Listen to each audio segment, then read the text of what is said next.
Most respected Rinpoche-ji, and the distinguished scholars and practitioners representing various traditions, and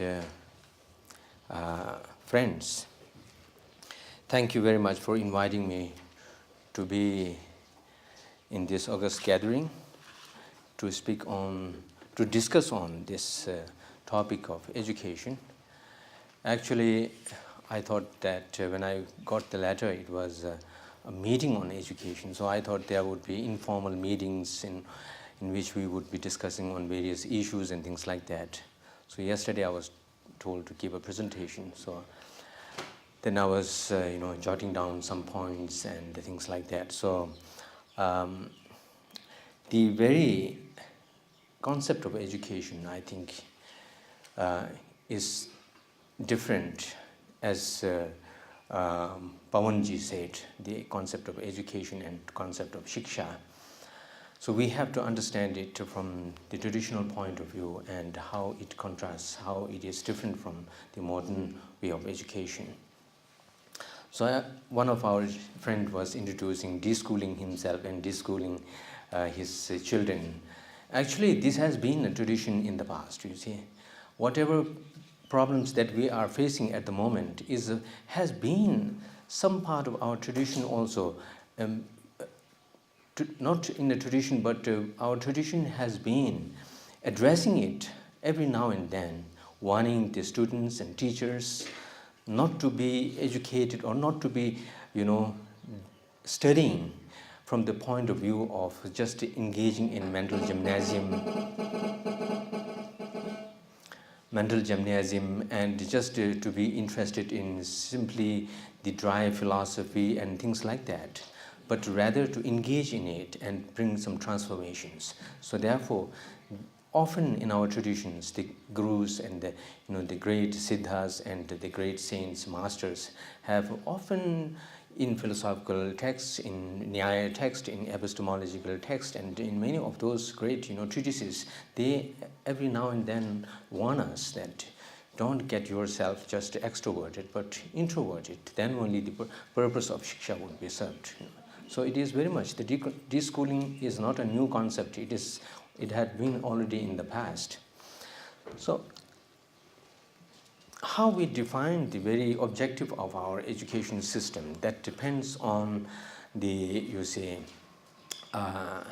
objective of the society and the objective of the individual's life, set by the society, set by the system. So that is why in the past in India we have the Char Purusharthas, right? The Dharma, Artha, Kama, Moksha. So that includes almost every aspect of social life, either social life and the spiritual life. So the education had also been addressing the issues, addressing the methods in order to obtain those 4 points of 4 objectives of life. Now the problem with the modern education and modern civilization is that they have not included the dharma and moksha into the objective of students or objective of social life or individual's life. That is why, because the objective has been set and confined to artha and kama, so invariably and naturally the methods to approach these objectives would be confined to these two artha and kama. So that is why the very civilization, we have to address why the very survival of human beings are, and why they are studying, and why they are pursuing some kind of practice in order to achieve those goals that are prescribed by the society or by their teachers or whatever. So because of these things, we have a definition of difference in definition of education, and difference in definition of shiksha, and difference in definition of mode of education, and the mode of dissemination of education, and mode of dissemination of shiksha. and also the quality of quality and qualification of educator, the quality and qualification of educated, or the shikshitas, or who are to be shiksha, and the shishya. So all these are defined on the basis of the very system and concept of the goal of life. And because of pursuing the objectives of the life, as I said, the very system of education and the shiksha is accordingly designed. So in modern education system, as we are confronting the problems, we have the very approach of, based on the very approach of extroverted approach, that the material development is something that gives us the happiness, right? Give us the the satisfaction, and the very civilization is based on this kind of assumption that happiness can be obtained through material gain, through material achievements. And therefore, it has been completely designed in that manner that the entire education system is for the dissemination of information, and the very objective of education is to understand the external objects, to measure the external object, and then to conquer the external object. The very objective itself, as I said, is to try or to conquer the object, external object, not to conquer about ourselves, the person himself or herself, but to conquer the external object, the world, external world. And through that, now every measure, and I shouldn't say every, but most of the system is designed in order to acquire the dominance over external object, and then in order to acquire material gains, and through that, so that one can achieve happiness and attain those the so-called achievements, right? So therefore, instead of addressing the education itself, we need to go back into the very objective of life and then address those things, right? And whereas mostly in the Eastern culture, and particularly in Indian culture, we have been seeing that, as we discussed, that the four purusharthas, according to the capability of the person, they pursue their life, irrespective of whether the person is very a least shikshita or a highly shikshita, doesn't matter, but they try to achieve those four purusharthas in their life. They do not deny the existence or deny the achievement of dharma and moksha. They try to, even if they are not in a position to achieve the moksha, they aspire for that. At least they aspire for that. They do not deny the existence of that kind of a goal to be achieved. So accordingly, we can see that Indian dharma shastras and philosophy.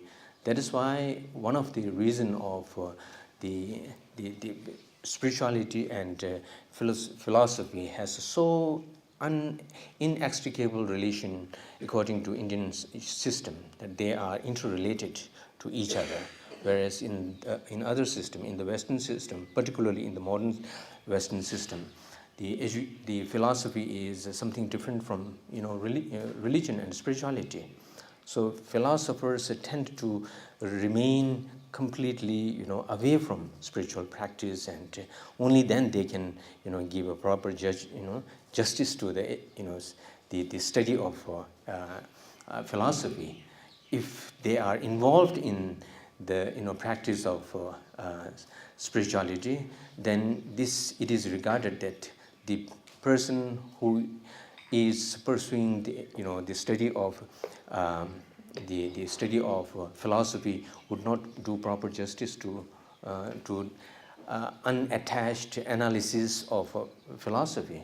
Whereas in Indian system and in Buddhist system particularly, the philosophy is a foundation of religion, And unless one have a, one has a proper access and proper understanding and matured understanding of philosophy, one cannot get to a higher level of spirituality.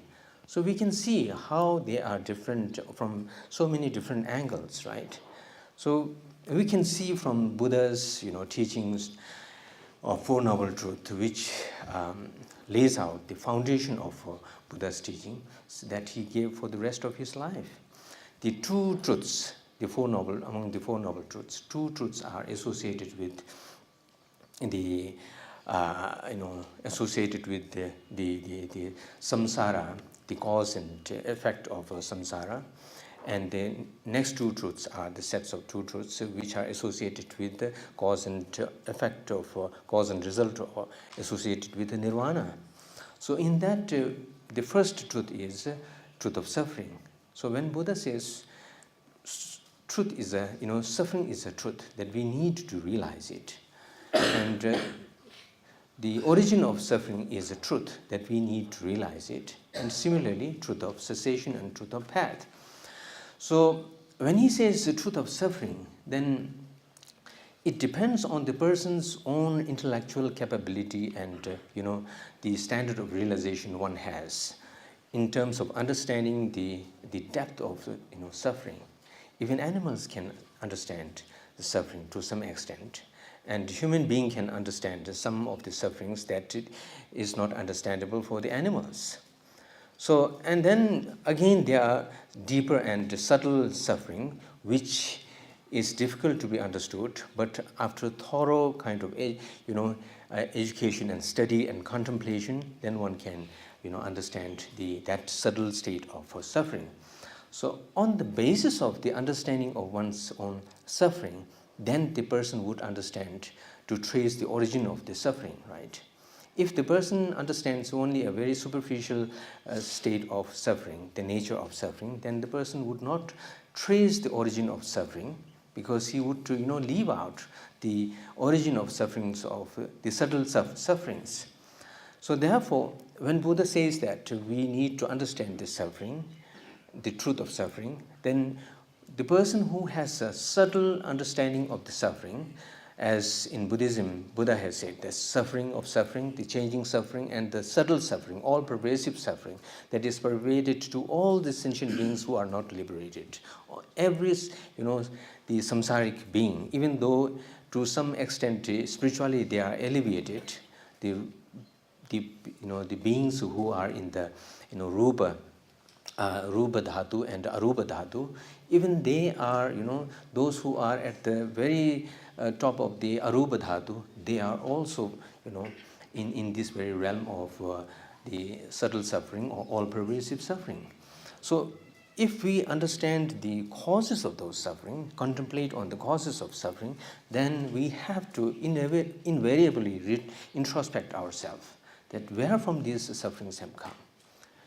It is not something that we can eliminate these sufferings by buying something and by having some facilities, external facilities, by having a better house, by having better the vehicles, and by having more bank accounts and things like that. They are not going to work at all.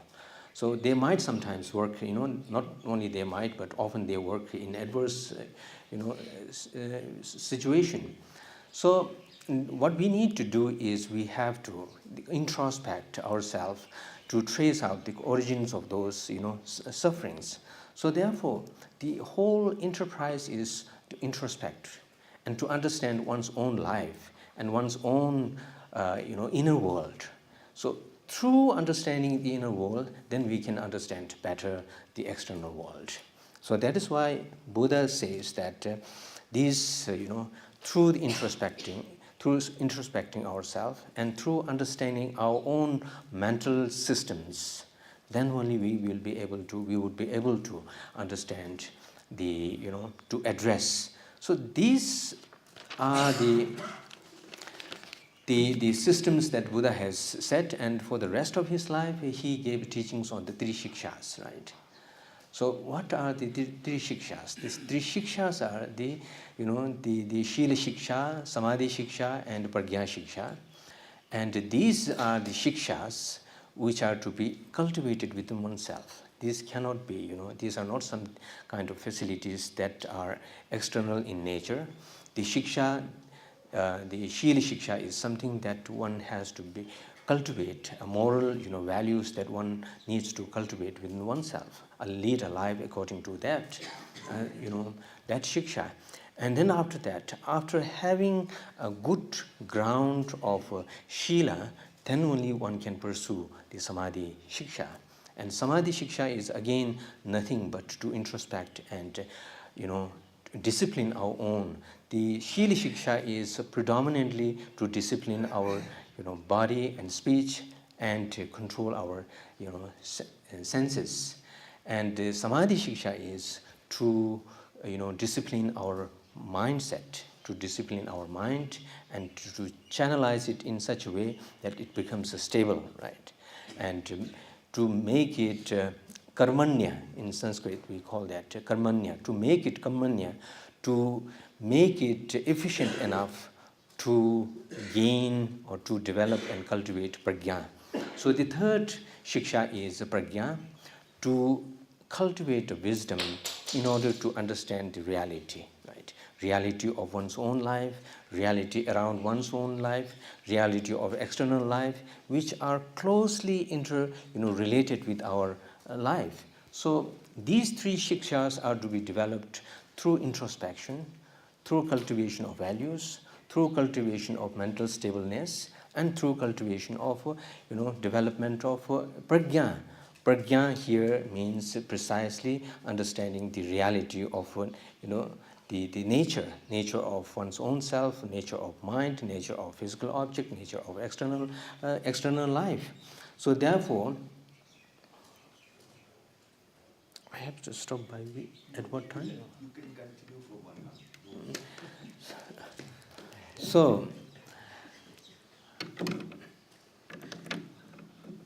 So therefore, when we look into this matter, then we find that there are fundamental shikshas and secondary shikshas in traditional sense.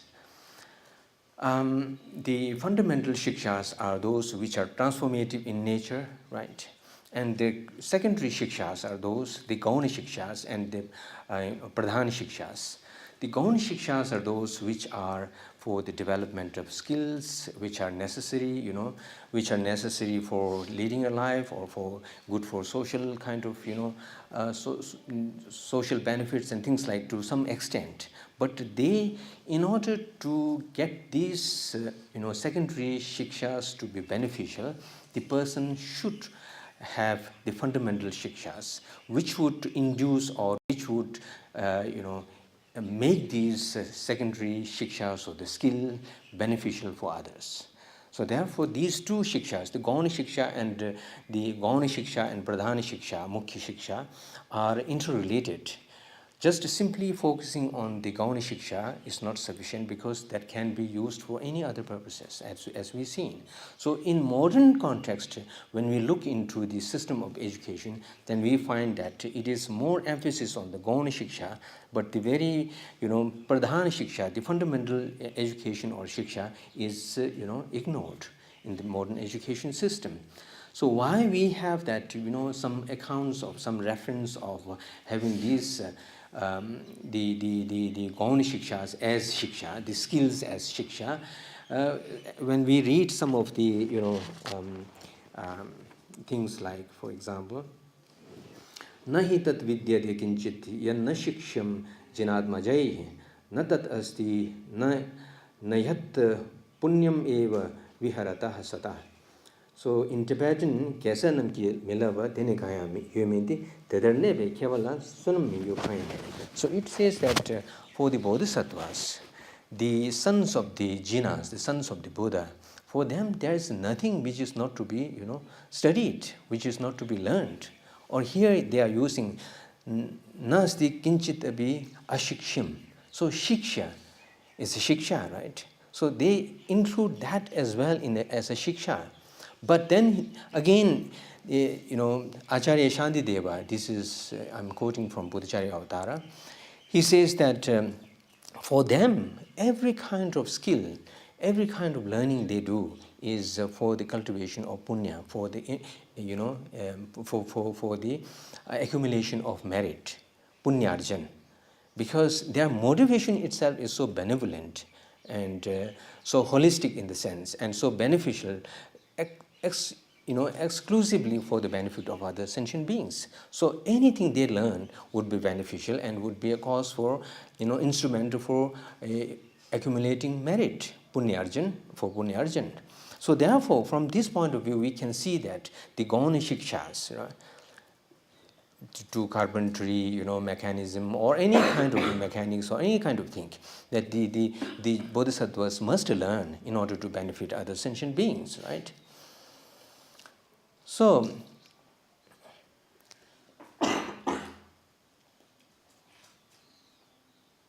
then we have the fundamental shikshas as the transformation of the person through elimination of negative forces and through cultivation of positive positive mental forces. So the elimination of negative mental forces in Buddhism, there is a very vast as in general in Indian religious and philosophical system, we emphasize on mindset and we emphasize on the mental phenomena very much rather than on external phenomena. And particularly in Buddhism, you can see in Abhidhamma, there's a very detailed and comprehensive account of a mental system, which talks about the details of the mental elements. So, for example, when I'm speaking at this moment, so there are so many mental factors which are which are associated with my main consciousness. Suppose I'm looking at an object with my visual consciousness. At that time, then there are so many other mental factors which are associated with this, and there are certain things which are concomitant with every mental state, and there are certain things which are concomitant or associated only at the state of virtuous occasion, and there are certain mental factors, groups of mental factors which are associated with the consciousness only when the mindset or the mental consciousness is in a non-virtuous, and again there are mental factors which are associated only when the mental state is in a neutral state. So there are, and each of these mental factors are defined in detail, and their characteristics are defined, and their functions are defined, and their impacts on one's person's life and the mindset, and their consequences are are given, and then in the same manner the negative, and in the same manner the positive mental factors are introduced or are discussed in those great tenets, and these are some of this one of the main courses or curriculum that are studied in the monasteries for quite some time. So therefore these when we look into these mental factors, then we come to understand that these mental factors are the things that play a prominent role in our life. Whether we become a happy person or unhappy person is completely dependent on the presence of these negative mental factors and the positive factors. So it is natural that many philosophers in the past, like for example, in the Western philosophy,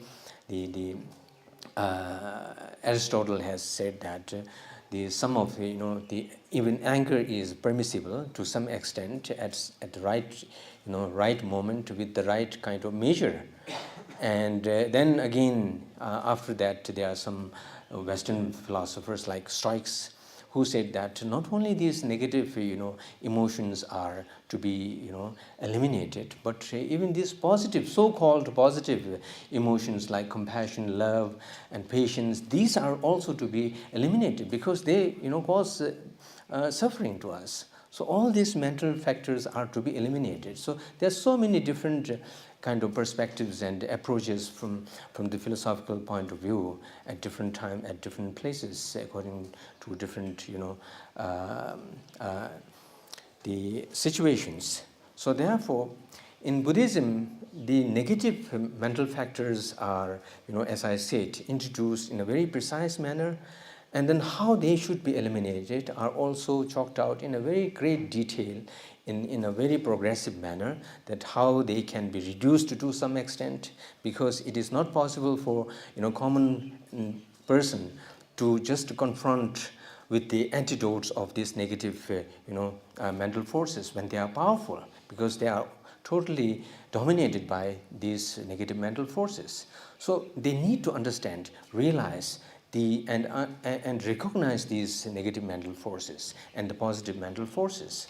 These negative mental forces, how harmful they are, and when we realize that how harmful they are, what are their characteristics, how they make impact in our life, and in a nutshell, our unhappiness is completely due to the negative mental factors which we allow freely to play in our mindset, right? And we welcome them to play in our mindset. So, and at the same time, how we can work on these positive and how we can develop these positive mental factors by compassion, love. This can be talked about, but everybody would love, to be loved, to be compassionate, to be, an object of compassionate. But how to cultivate this compassion and love for others? There are certain, processes and procedures to be trained, through which one can be trained. So these procedures and these training methods are something that takes quite some time for a person to, not only to get acquaintance with the whole system, but also to cultivate and to practice these things. So therefore, in Buddhism, the philosophy, the mental system, the enterprise of Buddha's philosophical system and the soteriological system is based on the transformation of mind, right? So that is why the hearing is extremely important, as it was said by Pawanji, referring to Rinpoche, that to hear, to listen, and to gain, Shrutimai Jnana is extremely important. And after cultivating Shrutimai Jnana, then one can, go into the level of the, contemplative jnana, to cultivate the contemplative wisdom, the Chintamai Jnana.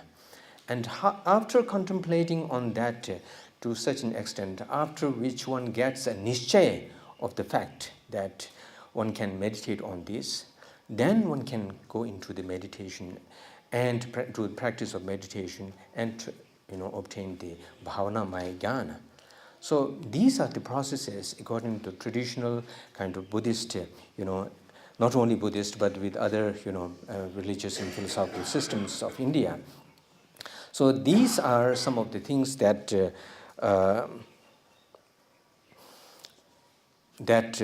are extremely important in Buddhist education system.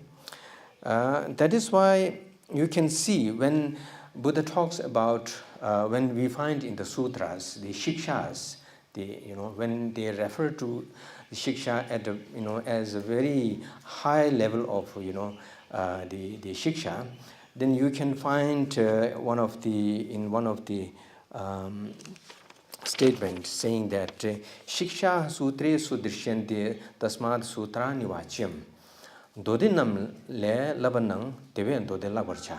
So how you can find those shikshas? It's abundantly you would find the narrations and the how to define the shikshas and what are the shikshas and what are the modes of training, the training and achieving those different levels of spiritual states.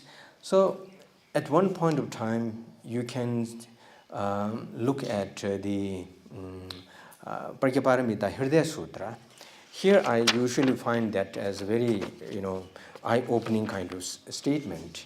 We normally don't look at that to pay attention to this very word, but sometimes it strikes my mind that why shouldn't we see this word from this perspective. अथ आयुष्मान शरीपुत्रो भगवान बुद्धानुभावेन आर्य अवलोकितेश्वरो बोधिसत्वम एवं अवोचत. So with the blessings of Buddha, Shariputra questions, asks Avalokiteshvara, Yah kaschid kulputro kuladuhita va asyam gambhirayam prakyavaramidayam charyam chartukamaha katham shikshitabhyam. So here, katham shikshitabhyam. So he says that the sons and the daughters of the Buddha who are practicing the Bodhisattva's spiritual life, how they should katham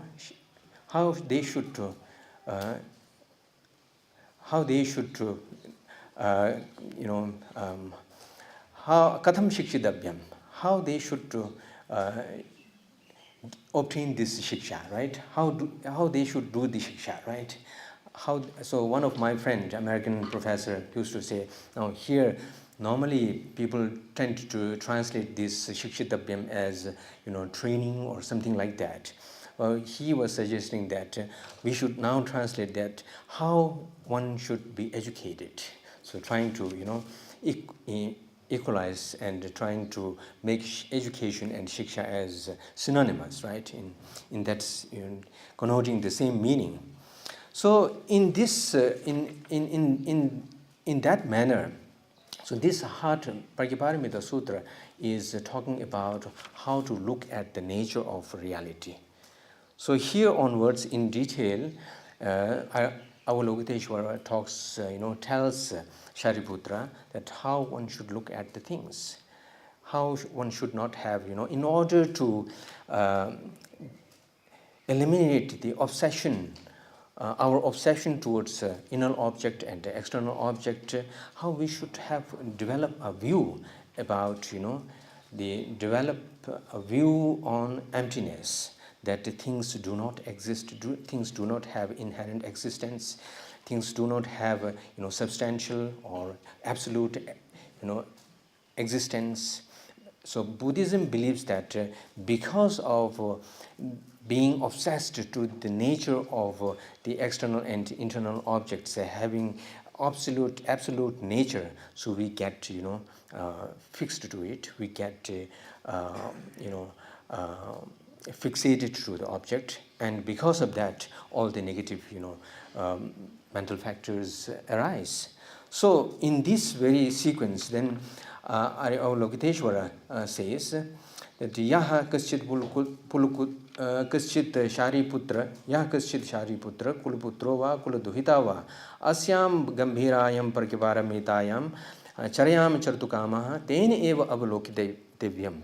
In that manner he should look, or he or she should look. So here he doesn't say that katham shikshidavyam, he doesn't say katham adhyatavyam, katham patitavyam. He doesn't say that, but he says katham shikshidavyam. So this is to develop the very view of looking at the reality of the nature itself is a cultivation, and that is the shiksha. Because as I said that since we cannot develop a proper view of looking at external object and ourselves, so we have this problem of starting from say from a very gross manner, we divide all sentient beings, or at least human beings, into three categories, like enemies, the friends, and then neutral ones, indifferent people. So because of based on our based on our hatred, our attachment, and our ignorance, right?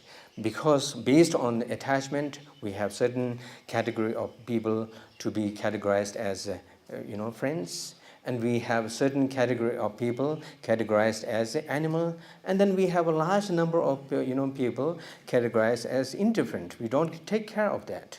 So because of not understanding the reality of nature, reality of beings, reality of the phenomena, we tend not to, be very serious about the why we have these categorizations and compartmentalizations of beings into these three, compartments. So these are all because we are not able to, develop a view that would, undo all these categorizations and eliminate all this by eliminating the very ignorance with respect to the nature of phenomena.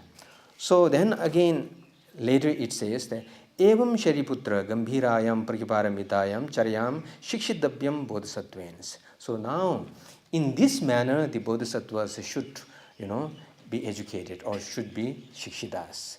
Only then they can be shikshitas in the real sense in terms of understanding the reality of the object. So here we can now see the fundamental, shikshas, taking out of that, the three shikshas, the shila shiksha, samadhi shiksha, and pragya shiksha, and this is associated with the, pragya shiksha. So we can see that how, the shikshas are conceived at that time, and they are practiced in tradition, and they are passed on from teacher to student, and that was a kind of trend that was a trend available, in the past, and still it is existent and it is alive in certain communities. So on the basis of all these things, now we can understand, as I said in the beginning, that the standard of the subject to be taught, the nature of the subject to be taught, and the curriculum that we design, and the quality of the teacher and the quality of the student as well are defined based on these, factors, right? So in Buddhism, again, there are a number of, definitions on and the characteristics of a teacher. There are a number of many other things, but one of the thing that is, applicable to some extent to even to a common level would be something like this. Again, this is from Sutra Alankara. In Tibetan, it says "Shenyin duwa shiwa nya shiwa yundel haba sunja lungi chu dingi rab to makhe dingi rab to togo makhe de zewe dangi kyo bana den." So mitram shrayed nanda shanda upashanda gunadikyam sodimam agamam adhyam prabhuddha tattvam vajasa abhyupetam kripaatmakam khed vivarchitam. So there are 10 qualities that a teacher should have. So the first 3 qualities are the danta, shama, and upashanta. So I'm not going to try to translate this into English, because again that would, the minimize the very importance of these 3 the words. Danta, shant, and upashant are related to, the shila, samadhi, and pragya. And danta because of shilavana, shanta because of samadhivana, and upashanta because of pragyavana. And then gunadhikyam, the teacher should have more qualifications, in relation to his student. And agam adhyam, he must be well read, rich in resource, and well heard and well read. Prabhuddha tattvam, who has understood the tattva. Here it does not necessarily mean the tattva, the suchness, the ultimate suchness. It could be something like, even when the person is, is an economics teacher, then he should have, proper understanding of the tattva of the economics, much better than what the students understand. So, and vajasam abhyupetam, he should be well versed in, articulating those things. Kripaatmakam, compassionate, who has a loving attitude towards the student to disseminate his, the knowledge. And khed vivarjitam, who is not, who is not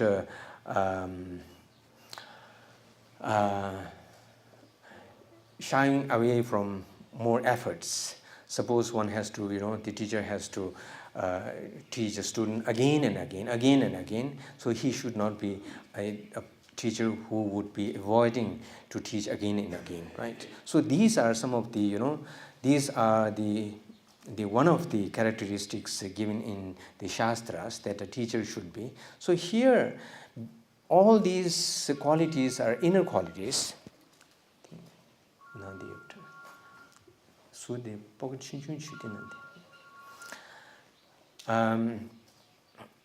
All are the, the inner qualities. And now we can see what, about the qualifications of the modern teachers. We never talk about, the UGC never talks about the inner qualifications. They talk about only, the degrees, the papers they have written, the number of books they have written, but they never talk about, the education system never talks about how compassionate the person is, how much he would be able to inculcate the values in the students, and let alone the, Danta, Shama, and Upashanta. So the person should be more, morally, sound. The person should be mentally, even though he or she is not able to, to attain or achieve a high level of mental stability, relatively he should be more stable than the students, right? And relatively he should be more pragyavan than the students. So these are some of the qualities. If we take into account the qualifications of the teachers, even to a minimum extent, I think lots of problems can be, solved. So in the similar manner, the student should have an approach of in a tatastha way, in a very unbiased mind.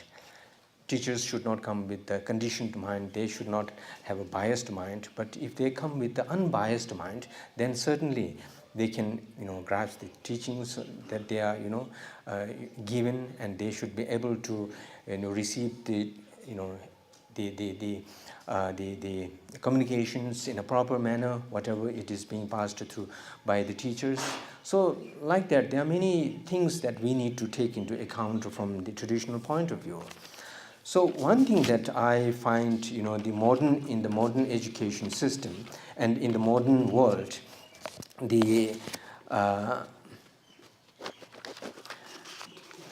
now the modern educationists and many of the scientists and the neuroscientists and psychologists are just taking interest of these the Indian spiritual systems, Indian philosophical approach, and Indian educational systems, and particularly with the Buddhist,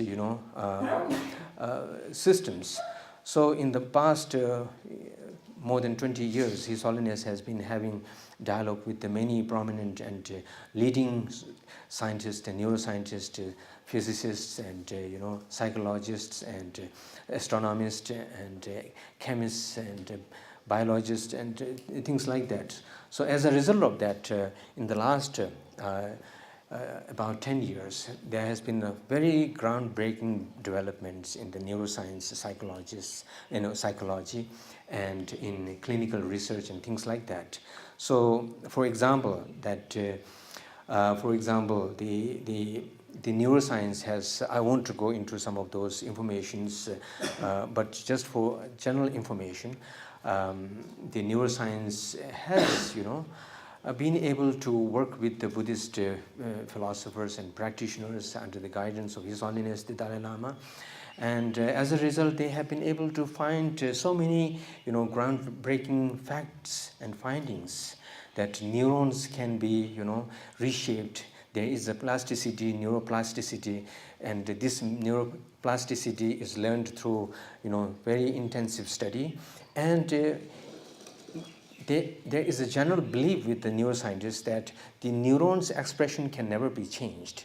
But now it is as a result of a research in the last about a year from now, they have come to understand that through doing research with the meditators and mental systems, they have come to know that the neurons' expression can be changed, and we can have interference with the expression of neurons through meditation. So these are some of the very fundamental things.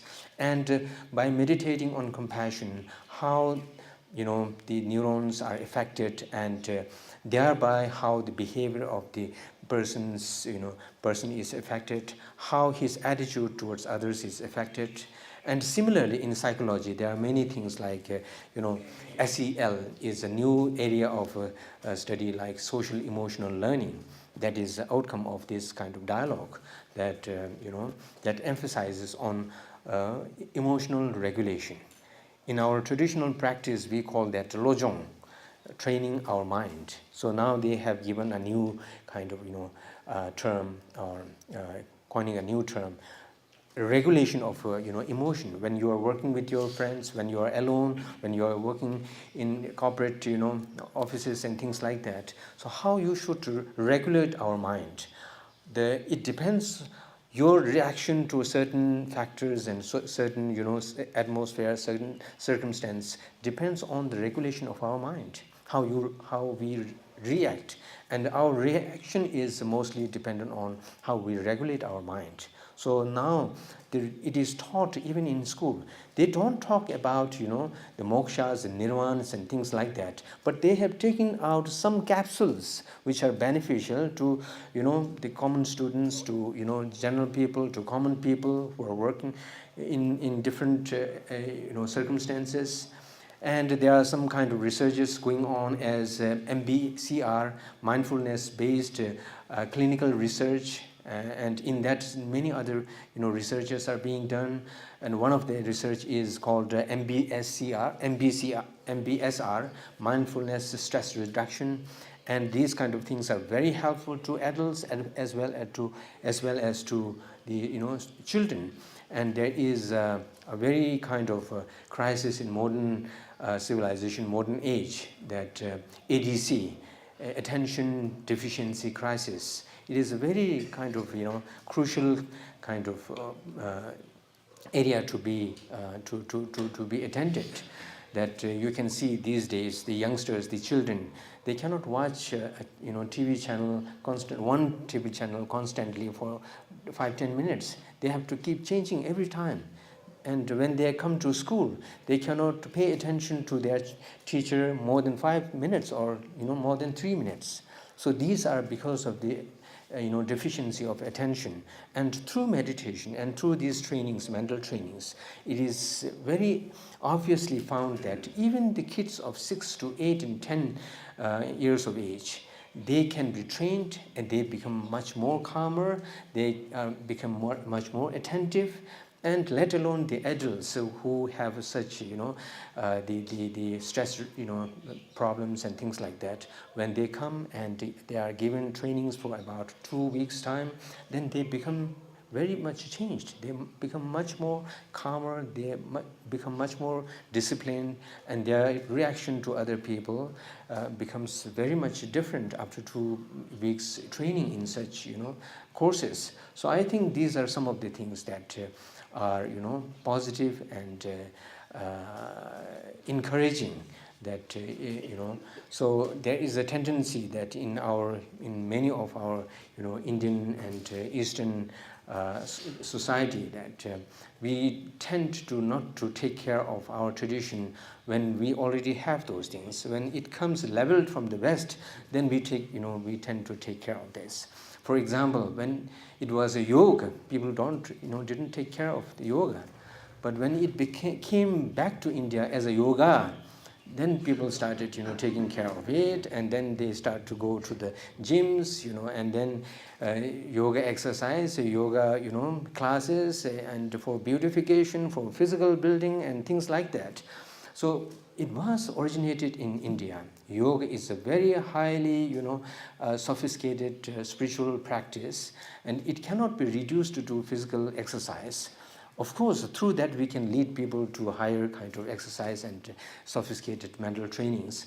But I think it is very important for the traditional people and for people of India to understand their heritage, their ancient rich heritage, so that they can preserve the heritage before it is too late for us to recognize these things. So I will stop here, and if you have some questions, then I will be happy to answer, even if it is challenging.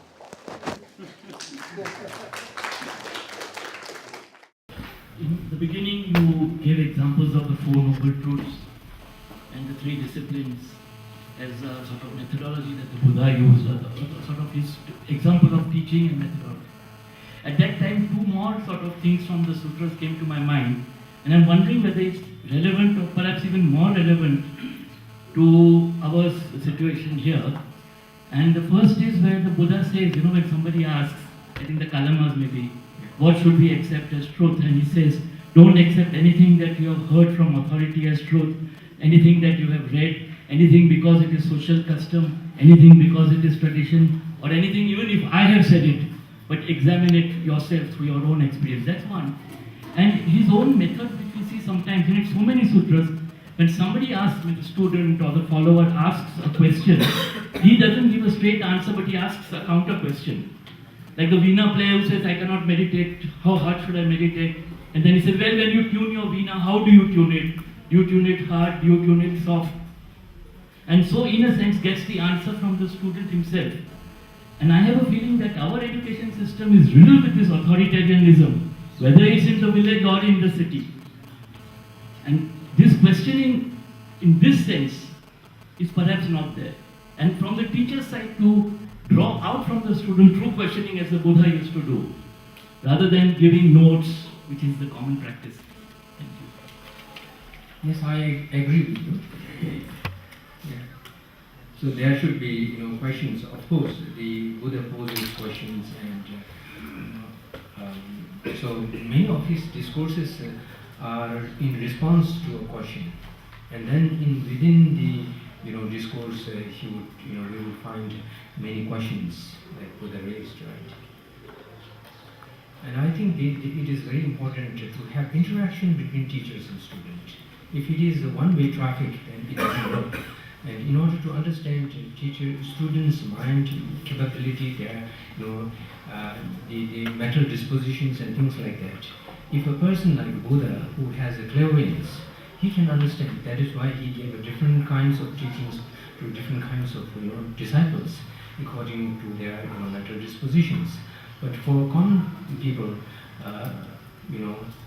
like us, then we need to understand the mental disposition, their interest, their capability. So we need to pose questions to the students in order to understand their disposition, their level, their interest, and accordingly we should give the teachings, right? Inculcate and interact with them. It shouldn't be something that I have to say this. So in any way, it doesn't matter whether they understand or not. I have to say this. So this doesn't work. So it has to be a kind of two-way traffic. Only then we can give a proper. We can do proper interaction with the students.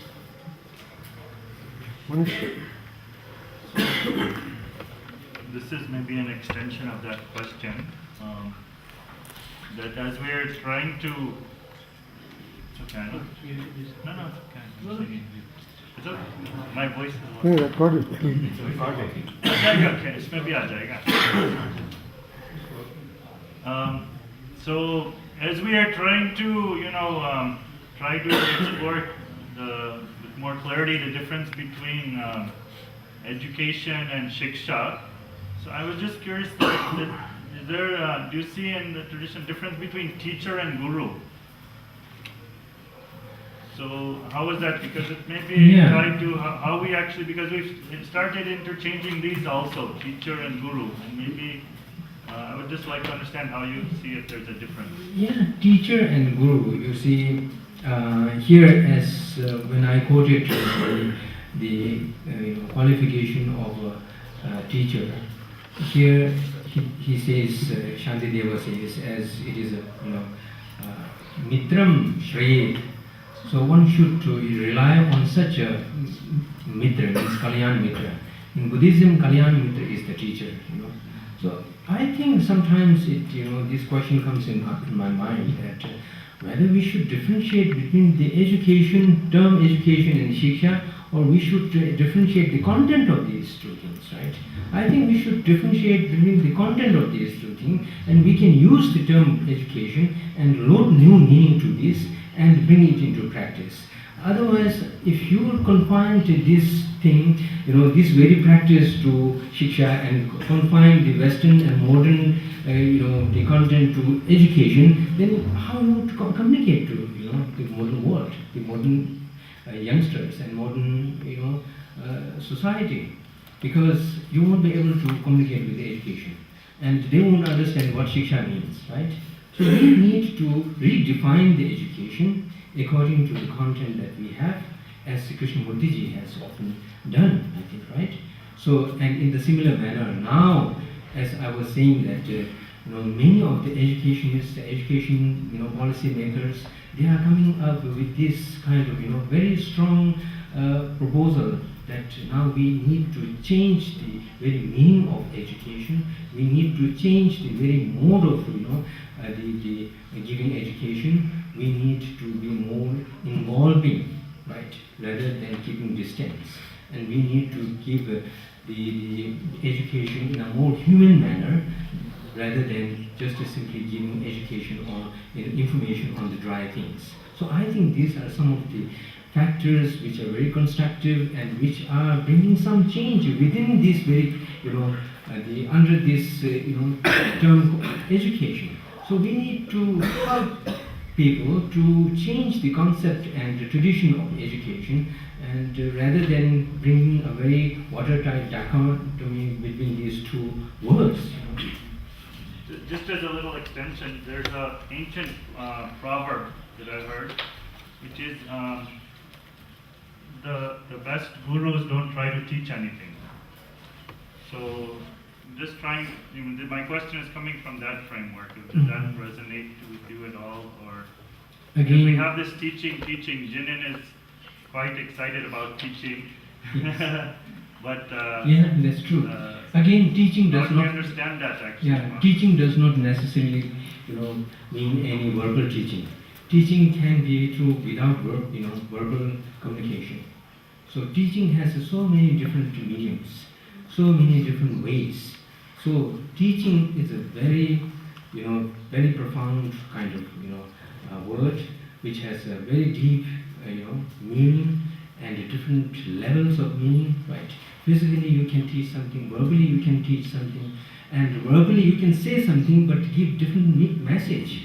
And the message is the teaching. And sometimes you may not say anything, but the teaching is, the thought is, teaching is already communicated.